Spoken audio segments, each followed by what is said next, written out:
학개 2장 10절에서 23절.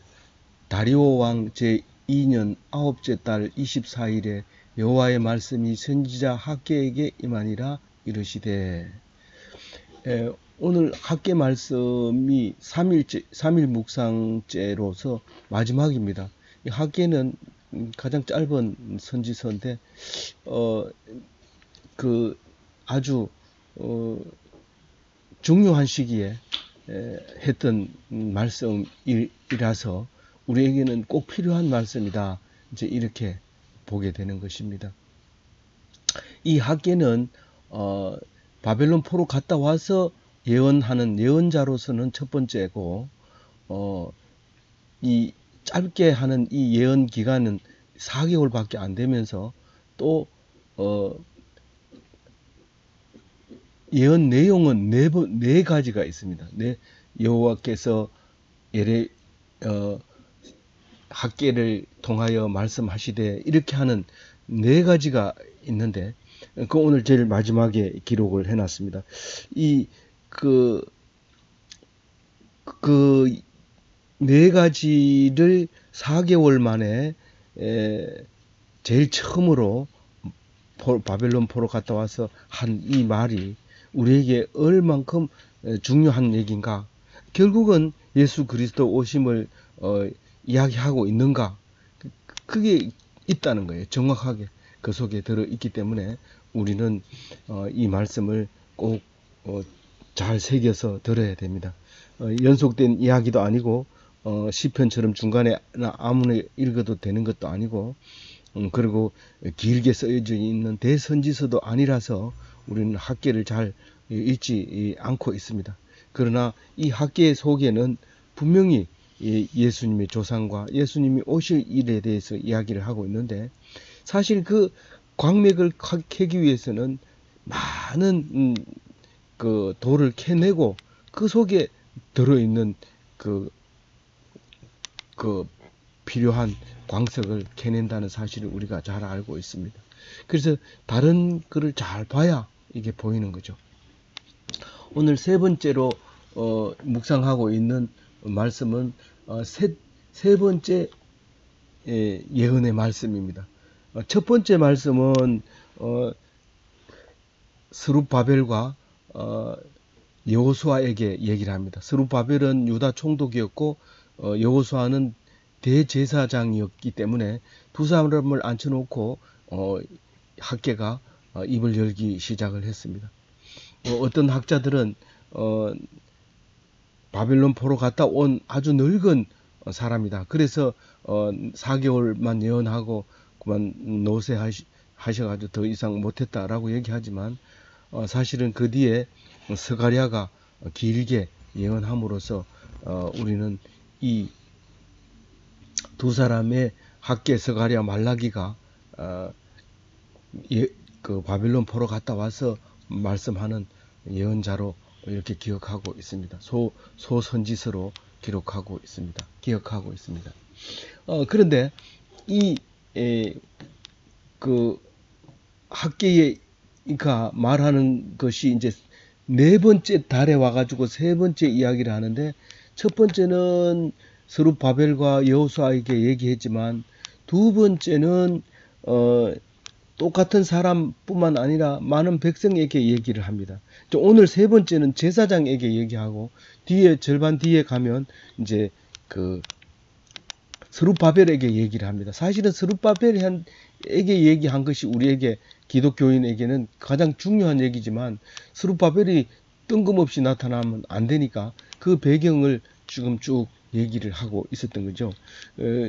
그 귀한 보석이 다른 광석에 쌓여서 보호되고 변화되고 강화되는 것처럼, 오늘 중요한 것은 스룹바벨이지만 그 앞에 있는 내용들이 있습니다. 그래서 오늘은 이제 10절은 제사장에게 물어봐라 그럽니다. 그 날짜가 세 번째 예언인데 다리오 2년 9월 24일입니다. 그래서 여기 이제 똑같은 날짜에 세 번째 예언과 네 번째 예언을 하게 되는데, 11절에 보면 정결법에 대해서 제사장들에게 물어보라고 얘기합니다. 율법을. 그러니까 이게 뭘 물어보라 하냐면은, 너희들이 지금 하고 있는 모든 것은 아무리 노력해도 부정하다는 겁니다. 너희들이 성전 없이 어떤 일을 해도 부정하다는 겁니다. 이 말은 이때에 대해서만 얘기하는 것이 아니라 지금 우리에게 하고 있는 말입니다. 지금 우리에게 하고 있는 말입니다. 무슨 말이냐면 이 성전이라고 하는 것은 솔로몬 성전이 망가지고 이제 포로로 갔다 와서 이제 스룹바벨 성전을 지으려고 하는 짓고 있는 이 상황에서 이제 세 번째 예언을 할 텐데 이 예언 이 성전 이 있어야만 너희들이 정결하게 된다는 겁니다. 그런데 왜 오늘 날짜가 그에 적용이 되냐 하면 예수님이 성전이 되는 거예요. 스룹바벨 성전도 아니고 나중에 예수님이 오셨을 때도 헤롯 성전을 짓고 있었지만 헤롯 성전도 아니고 오직 예수님이 말하는 우리가 성전이 되는 거예요. 우리가 성전이 되는, 성전이 없어서 너희들 보고 너희가 성전이다 이렇게 얘기한 것이 아니라 헤롯 성전을 짓고 있는 상태에서 하는 예수님이 너희가 성전이다라고 얘기를 했습니다. 그러니까 성전으로서는 안 된다는 건데 성전 없이는 정하지 못하다는 겁니다. 근데 성전이 있음으로 정하게 된다. 이제 그 얘기가 오늘 얘기인데 성전이 있음으로써 정하게 되는데 우리는 예수님이 있음으로 말미암아 죄 없음을 당하게 된다는 겁니다. 정한다는 것은 죄가 없다는 겁니다. 그래서 오늘 12절에 보면 이렇게 물어보라는 겁니다. 이 레위기의 말을 가지고 이제 제사장한테 물어보라는 거예요.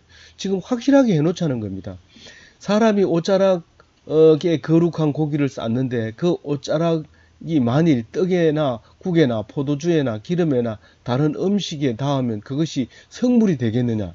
그렇게 물어봅니다. 레위기는 그게 성물이 될 수 없다고 얘기합니다. 그러니까 내 옷에다가 그 화목 제물을 드렸는 그 고기를 쌌어요. 그러면 그 성물을 이 옷을 함부로 뭐 쓰레기통에 버린다든가 발로 바른다든가 하면 절대로 안 됩니다. 그러니까 성물을 쌌기 때문에 이 옷도 성스럽다고 성물이라고 얘기합니다.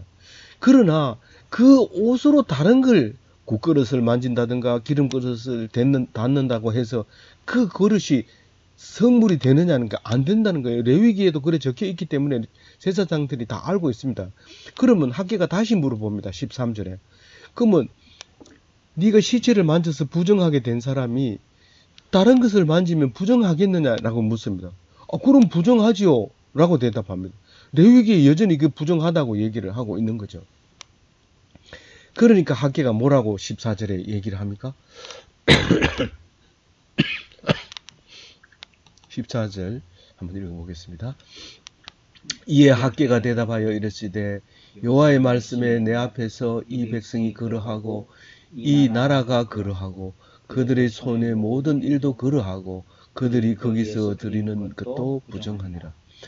다 그렇다는 거예요. 이 레위기하고 똑같다는 거예요. 그러니까 너희들이 부정은 계속 전염되지만 정결한 건 전염이 안 된다. 정결하는 것은 안 된다. 이 사상이 지금까지 그 유대인이나 무슬림이나 아직 그대로 있습니다. 무슨 말이냐면 밖에 나갔다 들어오면 손을 씻고 그리고 밥을 먹어야 되고 방에 들어와야 됩니다.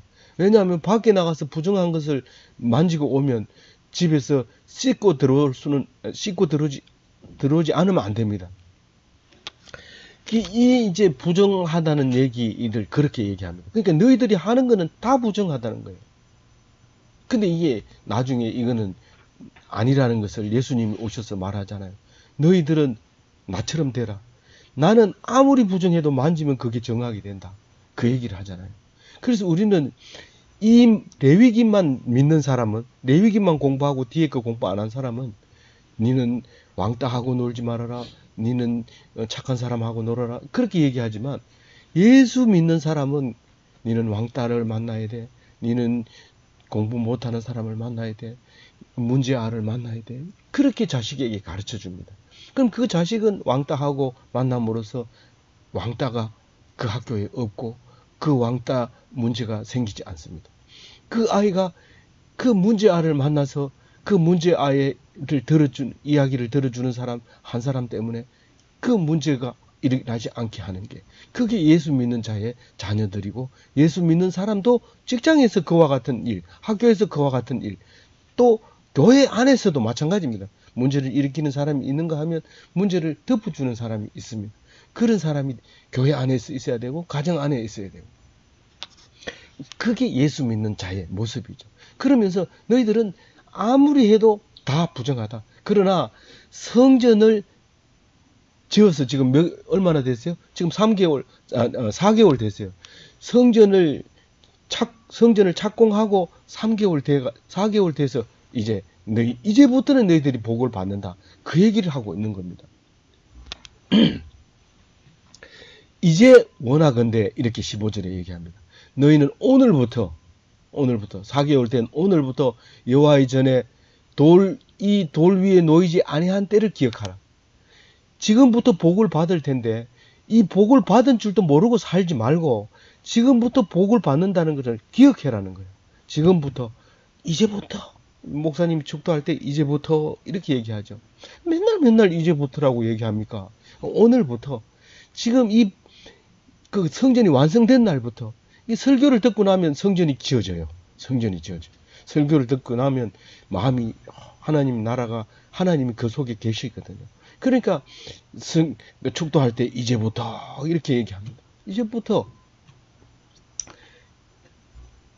그렇게 이제 기억을 해야 되는데, 돌이 돌 위에 놓지 아니한 때라고 하면 뭘 생각하냐면, 예수님이 이 성전이 다 무너질 때 돌 위에 돌 하나도 안 남게 됐다, 그런 걸 기억할 뿐만, 그 말씀은 어디서 나오냐면, 여기서 나오느냐.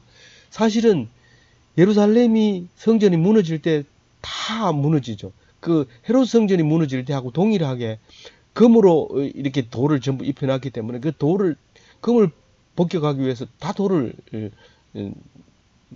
가져가고 무너뜨리고 그렇기 때문에 돌 위에 돌 하나도 안 남겼습니다.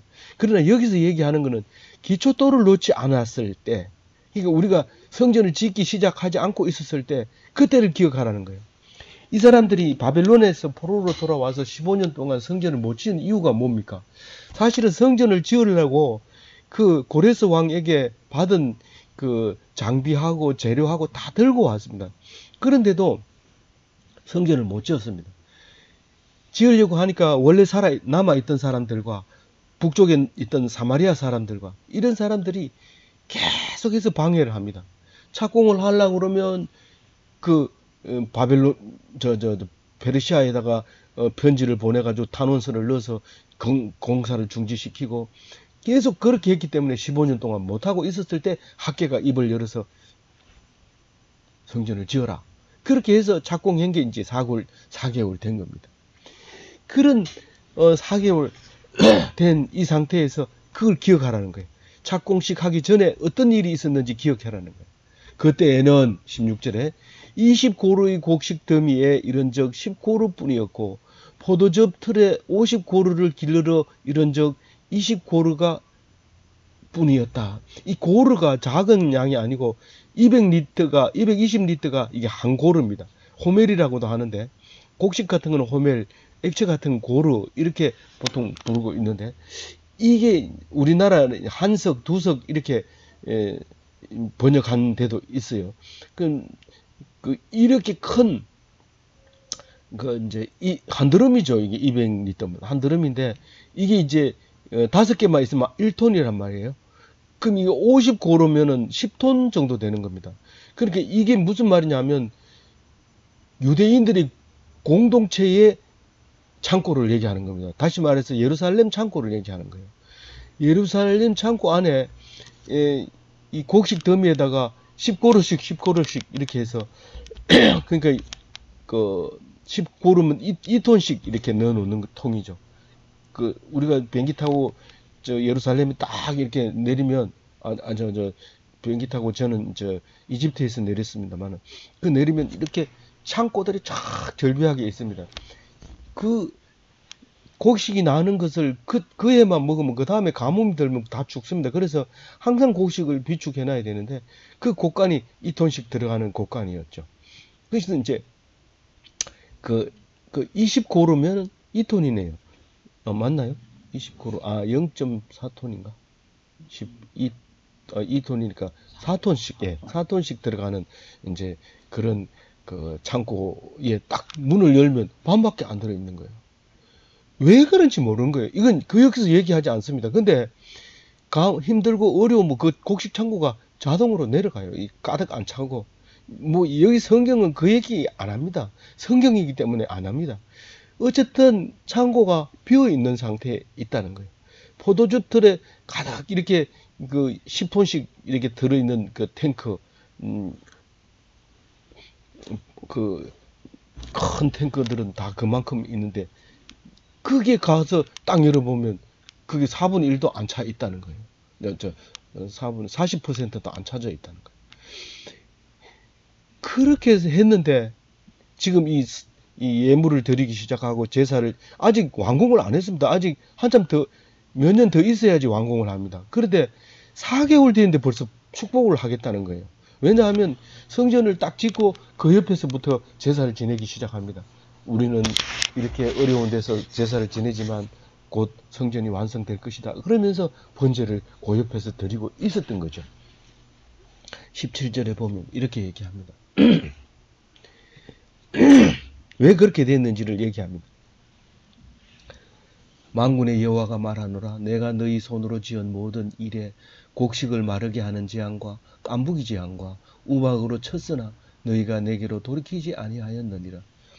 그렇게 힘들게 했는데, 그런데 너희들이 하나님 편에 안 돌아왔다. 그러니까 성전을 짓지 않았다는 거죠. 그랬는데 18절에 오늘 이전에 기억하라. 아홉째 달 24일. 앞에 날짜하고 똑같습니다. 다리오 왕 2년 9월 24일입니다. 다리오 왕 2년 9월 24일이면 520년, BC 520년 9월 24일입니다. 물론 이제 이 9월달은 우리나라 달력하고 다르죠. 한 넉 달 정도 차이가 나는데, 어쨌든 이렇게 이제 달력이 다른 날이었죠. BC 520년도 나중에 이제 연구해 보니까 그런 거지. 그때 당시엔 쓰지도 않은 연도였죠. 그래서 이제 그때를 기억해라 하면서 이제부터는 축복을 해주겠다. 18절에 너희가 오늘 이전을 기억하라. 아홉째 달 24일 곧 여호와의 성전 지대를 쌓던 날부터 기억하여 보라. 그러니까 지대를 쌓던 날은 4개월 전인데 4개월 전부터 그날을 이렇게 상상해서 그날 24일 날 얼마나 힘들은 이제 4개월 전에는 4개월 전은 6월 1일 날 예언해 가지고 6월 21일에 이제 착공식을 합니다. 그러니까 21일 동안 있다가 그 말씀 설교를 듣고 있다가 이제 착공식을 시작하는 겁니다. 그래서 19일 날 그날 6월 24일 착공식 돌 위에 돌을 놓던 날, 그러니까 성전 지대를 쌓던 날을 기억해 보면 아직도 그날을 기억합니다. 안 잊어버리고 계속 같은 말을 여태까지 반복하고 있는 거예요. 29절. 곡식의 종자가 창고에 있느냐 이 말이죠. 지금 이게 넷째 날이 됐는데 아무도 없어요. 넷째 달이 됐는데, 그때 이렇게 형편이 없던 그걸로 시작했는데 지금은 바닥이 나버린 거예요.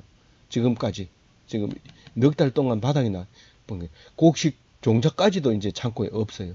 포도나무, 무화과나무, 석류나무, 감람나무의 열매가 맺지도 않고 있다.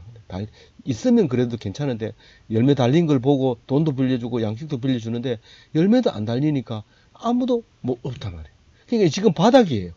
지금 네 번째 달이 최고 고비예요. 지금 더 이상은 뭐 성전을 지을 수 없다. 우리 안 그래도 지을 수 없다고 그랬는 거를 억지로 지으라고 해가지고 지금 넉 달이 왔는데 지금 바닥 났다는 거죠.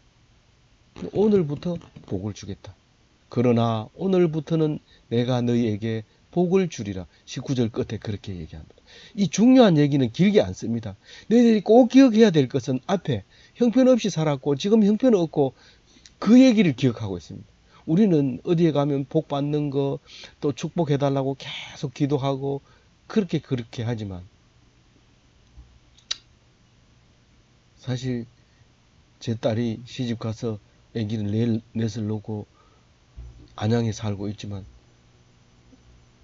신앙생활 나름대로 잘 한다고 하지만, 그리고 거기서 전도회에서 대표 기도하는 거를 우리 사위가 찍어가지고 자랑스럽게 카톡에 올려놓은 걸 이렇게 들으면서, 뭘 주시옵소서 처음부터 끝까지 주시옵소서 기도하면 그걸 보면서, 그래도 참 잘했다, 두 부부가 너무 자랑스럽다, 그렇게 기도했음, 그렇게 답장을 달아줬습니다만은, 사실 우리가 기도하는 게 그렇게 30년이 넘도록 하나님 말씀을 배워도 계속 달라는 소리만 하는 거죠. 하나님 앞에 감사하고 제물을 드리며 기뻐하며 즐거워하는 그게 없고, 하나님 그 성전을 지어가는 것이 아니라 기복으로 살아가려고 하는 그런 모습을 내 스스로를 보는 거죠. 나를 보는 거지 누구를 봅니까? 내 자식은 나를 보는 거, 그런 거죠. 그렇게 하고 있었던 거죠. 내가 설교를 듣고 감동을 받는 것은 성전을 지어가는 겁니다. 그래서 오늘부터 내가 하나도 진짜 외양간에 소가 없어도 기뻐하고 여호와로 말미암아 감사한 게 성전을 지어가는 거죠. 근데 성전을 짓는 말씀을 듣고 성전을 지은 그때 바닥이 나고 아무도 없더라도 이제부터는 복을 주는 거죠. 근데 복을 언제 주느냐 하면요, 내가 바닥을 쳤을 때 복을 주지요. 아직도 먹을 게 남아있고 아직도 좀 더 해결해야 될 문제가 있을 때는 아직 복을 안 줍니다. 바닥을 쳤을 때, 더 이상 갈 곳이 없을 때, 그때 복을 주는 겁니다. 기독교는 그렇습니다. 다른 종교하고 비교할 수 없는 이유가 거기에 있는 것입니다. 바닥을 쳤을 때 복을 준다라는 겁니다.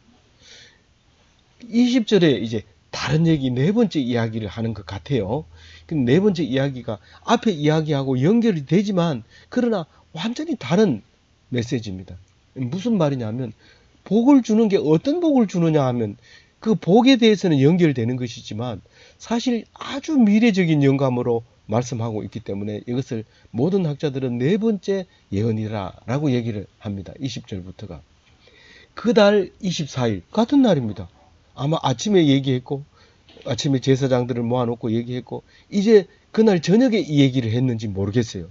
아니면은 동시에 했는데 따로 나누어서 기록했는지는 모르겠어요. 하여튼 그 달 24일이니까 같은 날입니다. 같은 날에 여호와의 말씀이 다시 학개에게 임하니라. 하루 만에 두 번, 어떤 사람은 몇십 년을 거쳐서 같은 말을 반복해서 예언하는데, 이 학개에게는 하루 만에 두 가지 이야기를 하고 있습니다.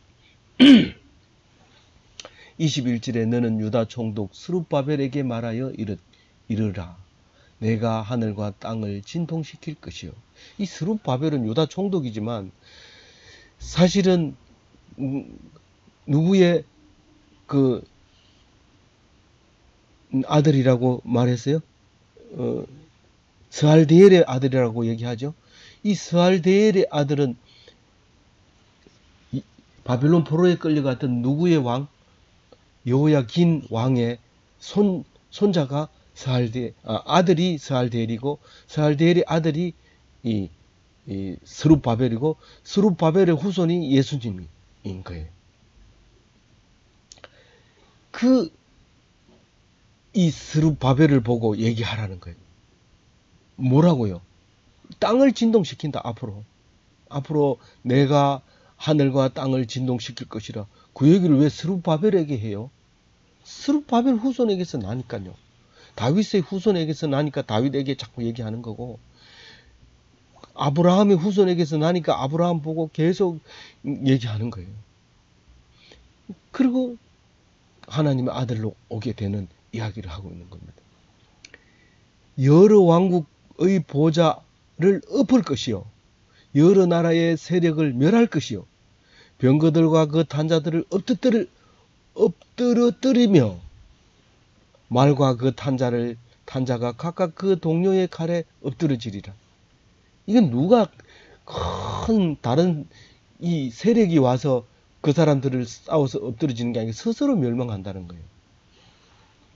예수님이 와서 칼을 사용한 적이 있습니까? 예수님이 와서 말탄자를 공포에 질리게 한 적이 있습니까? 그렇지 않았습니다. 결국 그 사람들은 다 멸망하고 예수님만 만왕의 왕으로 오신 것이죠. 그 얘기를 지금 하고 있는 겁니다. 에이, 그런 게 어디 있어요? 그거는 믿지 않는 사람이니까 우리는 이야기할 필요가 없습니다. 믿는 사람에게만 이 말씀이 은혜가 되는 것이고 이 말씀이 성전이 되어져 가는 것이죠. 그 말을 안 믿는 사람은 성경을 읽을 자격도 없고 그렇습니다. 그러나 어느 날 갑자기 이 말이 딱 이해가 되어질 때 기독교인이 되는 것이죠. 기독인이 되는 것이죠. 23절 같이 읽어보겠습니다. 만군의 여호와가 말하노라. 스알디엘의 아들 내 종 스룹바벨아, 여호와가 말하노라. 그날에 내가 너를 세우고 너를 인장으로 삼으리니 이는 내가 너를 택하였습니다. 만군의 여호와의 말이니라 하시니라. 이 인간 도장으로 이를 선택했다는 거예요. 하나님이 일방적으로 이 사람이 뭐 잘해서 그런 게 아니고 이 사람이 뭐 노력이 가상하거나 기도를 잘하거나 그게 아니에요. 인장. 내가 너를 통해서 내가 있음을 알리겠다. 네가 있는 것을 보면 아 하나님 이렇게 말하도록 하겠다는 거예요. 그래서 스룹바벨의 조상에는 구약이나 신약이나 누가복음이나 마태복음이나 스룹바벨은 예수님의 조상입니다. 오히려 솔로몬은 마태복음에는 신약에서는 솔로몬을 왕으로 예수님의 조상으로 인정하지 않은 경우가 있습니다만 스룹바벨은 누구도 예수님의 조상이 아닌 것을 부인하지 않고 있습니다. 오늘 예수님께서 학개의 입을 통해서도 오시겠다고 하신 이 예수님을 생각하면서 우리가 성전을 지어 가야 됩니다. 스룹바벨 성전 그렇게 힘들게 지었는데 우리는 앉아서 성경만 펴놓으면 성전을 짓는 겁니다. 그래서 복을 충분히 받아 나가는 그런 참된 이 구약 성경을 읽어야 되는 이유를 기억하면서 구약을 열심히 읽으면서 성전을 지어가는 그런 복된 기독교인이 다 되시기를 바랍니다.